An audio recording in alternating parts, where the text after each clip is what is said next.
Hello everyone, CGPSC ABCD में आप सभी का फिर से स्वागत है। इस वीडियो के अंदर छात्रावास अधीक्षक का जो परीक्षा होने वाला है उसका एक इम्पॉर्टेंट टॉपिक आपके साथ डिस्कस करूंगा एमसीक्यू के फॉर्मेट के रूप में। ठीक है ना। आपने देखा होगा कि एक सिलेबस है हॉस्टल वार्डन में शारीरिक शिक्षा और योगा, उसी में आगे अगर जाएंगे तो एक शैक्षणिक अधिनियम करके एक पोर्शन है, उसी से कुछ प्रश्न पूछे जाते हैं जो है शिक्षा का अधिकार अधिनियम 2009।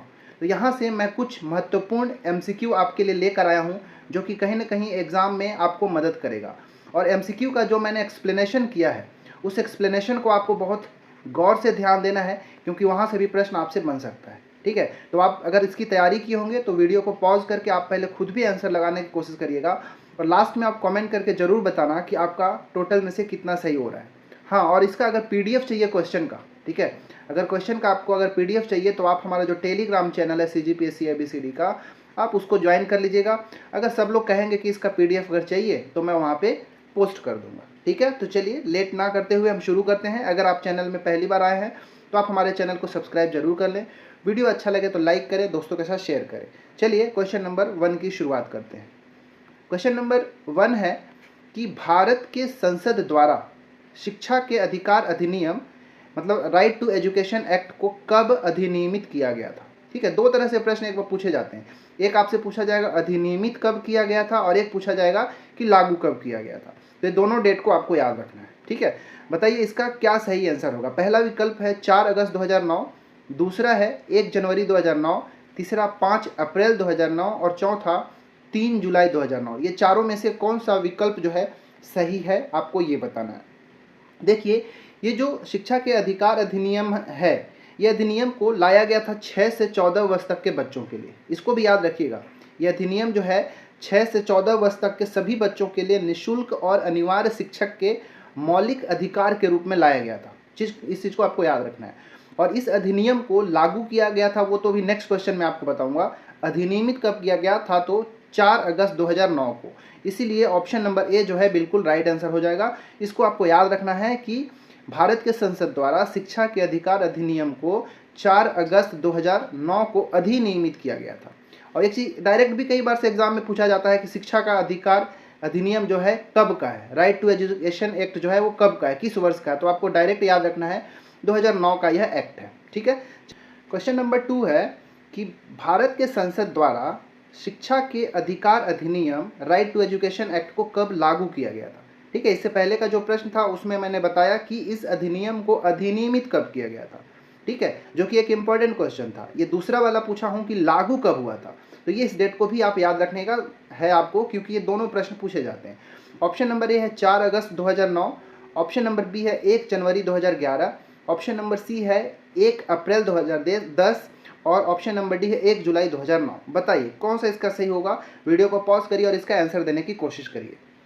ठीक है, तो इसका राइट आंसर जो है ऑप्शन नंबर सी है, 1 अप्रैल 2010 को राइट टू एजुकेशन एक्ट को लागू किया गया था। ठीक है, इसका आंसर है ऑप्शन नंबर सी। ठीक है, और 4 अगस्त 2009 को क्या था, तो इसी अधिनियम को क्या किया गया था, अधिनियमित किया गया था। तो ये दोनों में आप कंफ्यूज मत होइएगा। ठीक है, याद रखिएगा अधिनियमित होना अलग होता है और लागू होना अलग हो जाता है। ठीक है, चलिए क्वेश्चन नंबर 3। थर्ड क्वेश्चन है कि शिक्षा के अधिकार अधिनियम 2009 के तहत किस कक्षा तक के सभी 6 से 14 वर्ष तक के सभी बच्चों को निःशुल्क और अनिवार्य शिक्षा प्रदान करना है। ठीक है, मतलब जो राइट टू एजुकेशन एक्ट 2009 है वो किस क्लास से किस क्लास तक के बच्चों को, जो कि 6 से 14 वर्ष तक के बच्चे हैं, उनको निःशुल्क और अनिवार्य शिक्षा प्रदान करने का उद्देश्य होता है। कक्षा 1 से कक्षा 5, कक्षा 1 से 8 तक, नर्सरी से कक्षा 5 तक, या फिर नर्सरी से कक्षा 10 तक। क्या इसका राइट आंसर होगा। तो याद रखिएगा 6 से 14 वर्ष तो है ही, साथ ही साथ अगर आपसे पूछ दे कि किस क्लास के बच्चे हैं, तो क्लास 1 से लेके क्लास 8 तक के, ठीक है, जो बच्चे होते हैं, क्योंकि वो ऐसे भी 5 और 8 13 मतलब 1 से 8 तक के बच्चे होते हैं 6 से 14 वर्ष। ऑप्शन नंबर बी यहाँ पे राइट आंसर हमारा हो जाएगा। ठीक है, चलिए क्वेश्चन नंबर 4। फोर्थ क्वेश्चन है कि भारतीय संविधान किस अनुच्छेद के तहत शिक्षा के अधिकार को लागू करता है। ये प्रश्न भी कई बार एग्जाम में पूछे जाते हैं। ठीक है, या आपने पॉलिटी पढ़ा होगा, वहां पर भी आपको पता होगा कि शिक्षा का अधिकार जो है भारतीय संविधान के किस अनुच्छेद के अंदर है। अनुच्छेद 16 में, अनुच्छेद 17 में, अनुच्छेद 20 में या फिर अनुच्छेद 21 का ए। तो ये बहुत आसान प्रश्न है, कई बार आपको जो है ये सब क्वेश्चन जो है मिला होगा। राइट आंसर है इसका ऑप्शन नंबर डी। आर्टिकल 21 का जो ए है उसी के अंतर्गत भारतीय संविधान में शिक्षा के अधिकार को रखा गया है। ठीक है, इसका आंसर ऑप्शन नंबर डी बिल्कुल सही आंसर होगा। ठीक है, चलिए पांचवा प्रश्न। क्वेश्चन नंबर 5 है कि विद्यालय विकास योजना, ठीक है, क्या बोल रहा हूँ, विद्यालय विकास योजना, school development program, SDP short में कहते हैं, राइट टू एजुकेशन एक्ट 2009 की किस धारा में प्रस्तावित है। ये एक बहुत अच्छा प्रश्न है। यहाँ से अब जो क्वेश्चंस होंगे आपको राइट टू एजुकेशन एक्ट 2009 के अंदर जितने भी धारा हैं उनसे संबंधित प्रश्न आपको देखने को मिलेंगे, जो कि बहुत ज़्यादा इंपॉर्टेंट है। तो ये सबको आपको नोट करते भी चलना है। ठीक है, बोला एसडीपी मतलब विद्यालय विकास योजना जो है आरटीई 2009 की किस धारा में प्रस्तावित किया गया है। धारा 19, धारा 21, धारा 22 या फिर उपरोक्त में से कोई नहीं। क्या इसका राइट आंसर होगा। देखिए पहली बात क्या है कि ये विद्यालय विकास योजना जो है ना, विद्यालय प्रबंधन समिति, ठीक है, एक चीज़ मैं यहाँ पे लिखता हूँ, आप नोट करके रखिएगा, विद्यालय प्रबंधन समिति। ठीक है, विद्यालय प्रबंधन समिति को शॉर्ट में एसएमसी कहा जाता है, स्कूल मैनेजमेंट कमिटी। अब क्या है कि ये जो विद्यालय विकास योजना एसडीपी जो है, ये एसएमसी मतलब विद्यालय प्रबंधन समिति द्वारा तैयार किया गया एक योजना होता है, जो पूरे स्कूल के वातावरण के साथ साथ जो सरकारी अनुदान कहीं से प्राप्त होता है या फिर जो सरकारी धन होता है उसके उपयोग की निगरानी रखने का कार्य करता है। ठीक है, तो ये जो विद्यालय विकास योजना एसडीपी जो है, ये शिक्षा के अधिकार अधिनियम 2009 के धारा 22 के अंतर्गत इसका उल्लेख मिलता है। ठीक है, ऑप्शन नंबर सी इसका राइट आंसर होगा। ठीक है, चलिए क्वेश्चन नंबर 6, छठवां प्रश्न है कि शिक्षा के अधिकार अधिनियम 2009 के धारा 22 के तहत विद्यालय विकास योजना एसडीपी कौन तैयार करता है। ये भी एक अच्छा प्रश्न है। ठीक है, एसडीपी स्कूल डेवलपमेंट प्रोग्राम को कौन तैयार करता है। विश्वविद्यालय अनुदान, विद्यालय प्रबंधन समिति, राज्य के शिक्षा विभाग या फिर केंद्रीय नीति आयोग, बताना है। इसका आंसर अभी जस्ट इसके पिछले क्वेश्चन में मैं एक्सप्लेन कर ही दिया था कि जो शिक्षा के अधिकार अधिनियम 2009 की जो धारा 22 है उसी के अंतर्गत जो विद्यालय प्रबंधन समिति एसएमसी स्कूल मैनेजमेंट कमेटी है, वही विद्यालय विकास योजना को तैयार करता है। तो ऑप्शन नंबर बी यहाँ पे बिल्कुल राइट आंसर हो जाएगा। ठीक है, चलिए क्वेश्चन नंबर 7, सातवां प्रश्न है आरटीई राइट टू एजुकेशन अधिनियम की धारा 28 के तहत सरकारी स्कूल के शिक्षकों पर खाली स्थान प्रभाव पड़ता है। यहाँ पे 4 विकल्प है, बताना है। शिक्षकों पर छात्रों को पढ़ाने पर प्रतिबंध लगा दिया गया, ऑप्शन नंबर बी है स्कूल से वेतन लेने पर प्रतिबंध लगा दिया गया, या फिर निजी ट्यूशन पढ़ाने के लिए प्रतिबंध लगा दिया गया, या फिर उपरोक्त में से कोई नहीं। तो एक बहुत अच्छा निर्णय था कि जो इस अधिनियम की जो धारा 28 है वो कहता है क्या कि जितने भी सरकारी स्कूल या संस्थान में पढ़ाने वाले जो शिक्षक होते हैं वो अपना अलग से निजी या फिर कह लीजिए प्राइवेट कोचिंग में नहीं पढ़ा सकते, या फिर कह लीजिए कि वो ट्यूशन नहीं पढ़ा सकते अलग से। ठीक है, मतलब ऑप्शन नंबर सी जो है बिल्कुल राइट आंसर होगा। इस धारा को आपको जरूर याद रखना है, चांसेस अधिक रहते हैं ऐसे प्रश्नों को पूछे जाने का। ठीक है, तो धारा 28 क्या कहता है कि जो सरकारी स्कूल के शिक्षक या फिर संस्थानों में पढ़ाने वाले जो शिक्षक होते हैं उनको अलग से ट्यूशन पढ़ाने के लिए प्रतिबंध लगाया गया इस धारा के अनुसार। ठीक है, इसका ऑप्शन नंबर सी बिल्कुल राइट आंसर होगा। चलिए आठवां प्रश्न है कि शिक्षा का अधिकार अधिनियम 2009 के अनुसार निम्नलिखित में से कौन सा स्कूल प्रबंधन समिति का उत्तरदायित्व नहीं है। ठीक है, स्कूल प्रबंधन समिति एसएमसी मैंने बताया था अभी, उसका क्या इसमें से चारों विकल्प में से क्या उसका उत्तरदायित्व नहीं है। विद्यालय विकास योजना तैयार करना, ऑप्शन नंबर बी माता पिता को अपने बच्चे को दंडित करने के लिए प्रोत्साहित करना, ऑप्शन नंबर सी स्कूल के काम की निगरानी करना, या फिर ऑप्शन नंबर डी उपरोक्त में से कोई नहीं।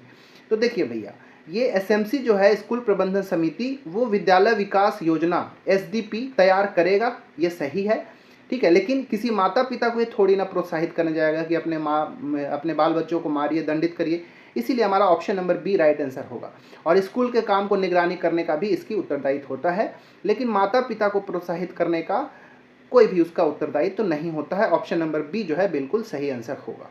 ठीक है, चलिए क्वेश्चन नंबर 9, नौवां प्रश्न है स्क्रीन पर आपके लिए कि आरटीई अधिनियम 2009 शिक्षकों के लिए प्रति सप्ताह कितने घंटे का काम करने का निर्देश देता है। ऐसे प्रश्न भी पूछे जाते हैं। ठीक है। प्रश्न ये है, जैसे हर एक जितने भी एम्प्लॉय होते हैं उनका कोई कार्य करने के लिए आवर डिसाइडेड होता है कि हफ्ते में कितना करना है या फिर डेली कितना करना होता है। तो जो शिक्षक होते हैं सरकारी स्कूल के लिए, उनको एक सप्ताह में कितने घंटे काम करने का निर्देश देता है RTE 2009? 40 घंटे, 45 घंटे, 42 घंटे या फिर उपरोक्त में से कोई नहीं। तो याद रखिएगा, इसका राइट आंसर है ऑप्शन नंबर बी, 45 घंटे, 45 आवर्स जो है कार्य करना होता है। इस 45 आवर में जो टीचर्स होते हैं उनको पढ़ाना भी है और साथ साथ अगर उनको पढ़ाने से पहले जो अपनी तैयारी भी करना होता है पढ़ने के लिए, वो भी, ये दोनों इसमें होता है। ठीक है, इसको फॉलो कितना करते हैं वो मुझे नहीं पता, लेकिन इसका आपको फैक्ट डाटा तो याद ही रखना है कि 45 घंटे का एक सप्ताह में उनको कार्य निर्देश दिया गया है। ठीक है, चलिए 10वां प्रश्न। क्वेश्चन नंबर 10 है कि RTE अधिनियम 2009 के अनुसार कक्षा 1 से कक्षा 5 तक के विद्यालय में कुल 62 छात्रों को कितने शिक्षक उपलब्ध कराए जाएंगे? ऐसे प्रश्न भी पूछे गए। ठीक है, और आपको आना चाहिए। मतलब क्वेश्चन आपसे ये पूछा गया है कि क्लास 1 से क्लास 5 तक, ठीक है, क्लास 1 से क्लास 5 तक मान लेते हैं किसी स्कूल में 62 स्टूडेंट्स हैं। ठीक है, 62 स्टूडेंट्स हैं, तो इसके लिए कितने शिक्षक उस स्कूल में उपलब्ध कराए जाएंगे? 1, 2, 3 या फिर 4 बताना है। ठीक है, तो इसको जानने से पहले मैं यहाँ पे छात्र और शिक्षक का एक रेशियो बता रहा हूँ, इसको आपको याद रखना है। ठीक है, छात्र और शिक्षक का रेशियो कितने का होगा? तो 30:1 का होगा। मतलब 30 छात्र पर 1 शिक्षक का होना अनिवार्य है। ठीक है, अब इसी तरह इसको मैं डबल कर दूँ, 30 के बाद आ गया 60, अगर ये 60 हो गया तो ये भी 2, अगर 60 स्टूडेंट हैं तो उसके लिए 2 शिक्षक अनिवार्य रूप से होना चाहिए, याद रखिएगा। लेकिन 30 से थोड़ा भी ज़्यादा हो गया, 30 के बाद 31, 32, मतलब कह लीजिएगा आप कि 30 से 60, ठीक है, 30 से 60 तक अगर पहुंच गया, अगर 30 ही है तो 1, लेकिन 30 और 60 के बीच में अगर पहुंच गया तो 2 टीचर यहाँ पे जरूरत पड़ेगा। ठीक है, 60 से अगर मान लीजिए फिर से 90 हो गया, ठीक है, 60 से 90 हो गया तो यहाँ पे 3 टीचर की जरूरत पड़ेगा। फिर मान लो 90 से हो गया 6 हो गया। ठीक है, तो अब उसमें क्या करेंगे? तो यहाँ पे इसी के एक रेशियो में आपको बदलते चलें, इसी को देख, 30 दूनी 60, 30 या 90, तो यहाँ पे 3। ठीक है, अगर 90 हो गया तो 3, तो ऐसे हमको चलना होता है। तो इसका राइट आंसर जो होगा ये हो जाएगा हमारा ऑप्शन नंबर सी। ठीक है, 3 टीचर की आवश्यकता होगी क्योंकि 62 है। अगर 60 तक होते तो 2, लेकिन 60 से ज़्यादा हो गए तो अब हमारे पास कितने होंगे? 60 से 90 के लिए 3 टीचर की आवश्यकता हो जाएंगी। ठीक है, ऑप्शन नंबर सी बिल्कुल राइट आंसर होगा। ठीक है, चलिए आगे हम बढ़ते हैं क्वेश्चन नंबर 11 की ओर। 11वां प्रश्न है कि शिक्षा का अधिकार अधिनियम बच्चों के किस आयु वर्ग के लिए एक मौलिक अधिकार है? ये तो सबसे आसान प्रश्न है। ठीक है, ये बहुत आसान प्रश्न है लेकिन पूछा गया है। ये 6 से 14 वर्ष तक के बच्चों के लिए ही शिक्षा के अधिकार अधिनियम 2009 को लागू किया गया था, याद रखिएगा। ठीक है, 6 से 14 वर्ष के लिए। तो ये जो अधिनियम था एक्चुअली में आयु के अकॉर्डिंग इसको कैलकुलेट कर दिया जाता है, ना कि यहाँ पे किस जाति का आता है, किस वर्ग का, उससे संबंध नहीं रखता। ये आयु से संबंधित एक अधिनियम है। ठीक है, जिसमें आयु को मेन आधार मान के ही इसमें आरक्षण वगैरह प्रदान किए जाते हैं। ठीक है, चलिए प्रश्न क्रमांक 12 नंबर का प्रश्न है कि शिक्षा का अधिकार 2009 के अनुसार वंचित वर्ग के विद्यार्थियों को निकट प्राथमिक शाला के किस कक्षा के 25% स्थान में प्रवेश दिया जाना चाहिए? ये एक बहुत अच्छा प्रश्न है। ठीक है, प्रश्न ये है कि जो RTE एक्ट 2009 है, इसके अनुसार कोई एक वंचित वर्ग का विद्यार्थी है, ठीक है, या फिर कह लीजिए जो आर्थिक रूप से कमजोर वर्ग का कोई विद्यार्थी है और उसके आसपास कोई प्राथमिक शाला है, तो किस क्लास तक के बच्चों में ये जो वंचित वर्ग का बच्चा है उसको 25% तक का प्रवेश दिया जाना, मतलब 25% उसको आरक्षण प्राप्त होता है, ऐसा आपको समझना है। कक्षा पहली, शाला की प्रथम कक्षा, शाला की समस्त कक्षाओं में या फिर कक्षा 1 तथा कक्षा 2 में। तो इसका आंसर याद रखिएगा कि प्रथम कक्षा, शाला की प्रथम कक्षा, ऑप्शन नंबर बी इसका राइट आंसर। कई लोगों को लगे कि कक्षा पहली ही सही होना चाहिए, लेकिन आपको याद रखना है कि जो आसपास का कोई भी स्कूल हो, चाहे वो गवर्नमेंट स्कूल है या फिर प्राइवेट स्कूल है, उस स्कूल में जहाँ तक से शुरुआत हुआ है, ठीक है, जिस क्लास से भी शुरुआत होता है उसकी पहली कक्षा की बात हो रही है। ठीक है, option number B right answer होगा, शाला की प्रथम कक्षा। ठीक है, चलिए 13 नंबर का प्रश्न। 13वां प्रश्न है कि शिक्षा का अधिकार 2009 के किस धारा के अनुसार वंचित वर्ग के विद्यार्थियों को निकट प्राथमिक शाला के पहली कक्षा के 25% स्थान में आरक्षण लागू होना चाहिए? तो ये जो पहले प्रश्न पूछा उसी से संबंधित है, बस यहाँ पे आपसे आर्टिकल पूछा गया है, मतलब धारा पूछ लिया गया है कि कौन सी धारा में ऐसा वर्णन है। धारा 12(1) का सी, धारा 3(1) या फिर धारा 22 या उपरोक्त में से कोई सा भी नहीं। तो एक बहुत अच्छा प्रश्न है कि ये जो 25% आरक्षण की बात कर रहा हूँ, ठीक है, ये धारा मतलब ये जो शिक्षा का अधिकार अधिनियम 2009 के धारा 12(1) के सी में इसका वर्णन किया गया है। ऑप्शन नंबर ए बिल्कुल राइट आंसर हो जाएगा। और जो धारा 3(1) है इसको याद रखिएगा, मैं ये जो धारा है इसी शिक्षा का अधिकार अधिनियम 2009 की ये सभी धाराएं हैं, ठीक है। और जितने भी धारा मैं यहाँ पे बताया हूँ एटलीस्ट उतने को आपको याद रख के जाना है, प्रश्न वहाँ से ही कहीं ना कहीं पूछा जाएगा आपसे। धारा 3(1) कहता है क्या कि 6 से जो 14 वर्ष तक के बच्चे हैं, ठीक है, 6 से 14 वर्ष तक के जो बच्चे हैं, प्रत्येक बच्चे को अपने आस पड़ोस के जो स्कूल है उसमें मुफ्त और अनिवार्य शिक्षा दिया जाएगा, ये धारा 3(1) कहता है, ठीक है। धारा 22 तो मैं पहले ही बता चुका कि किस लिए है। तो धारा 22 जो है स्कूल विकास योजना, स्कूल डेवलपमेंट प्रोग्राम से संबंधित है, ठीक है। इसका आंसर था ऑप्शन नंबर ए। चलिए 14 नंबर का प्रश्न।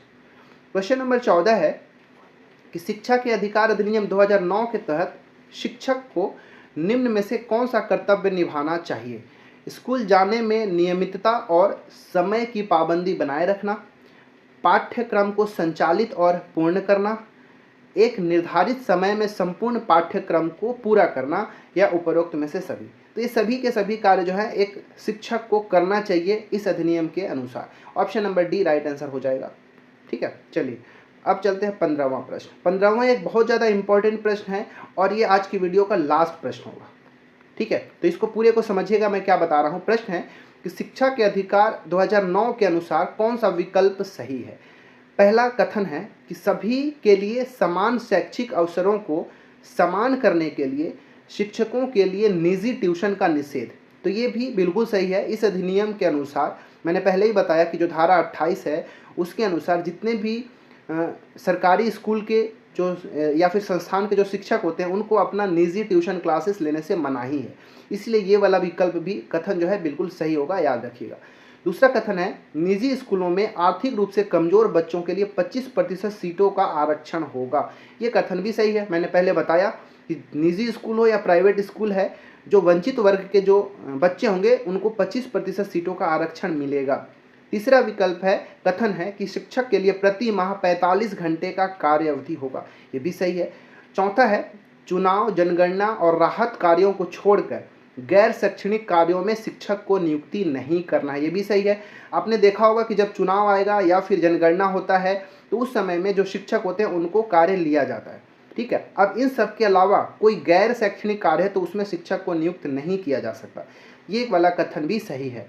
और पांचवा है बच्चों के घर से 1 किलोमीटर और 3 किलोमीटर के भीतर प्राथमिक और उच्च प्राथमिक विद्यालय का निर्माण कराना, तो ये भी सही है। यहाँ पे 15 नंबर का प्रश्न है, इसमें जो 5 कथन दिए हैं पांचों के पांचों कथन सही है, इसको आप नोट डाउन करके रखिएगा।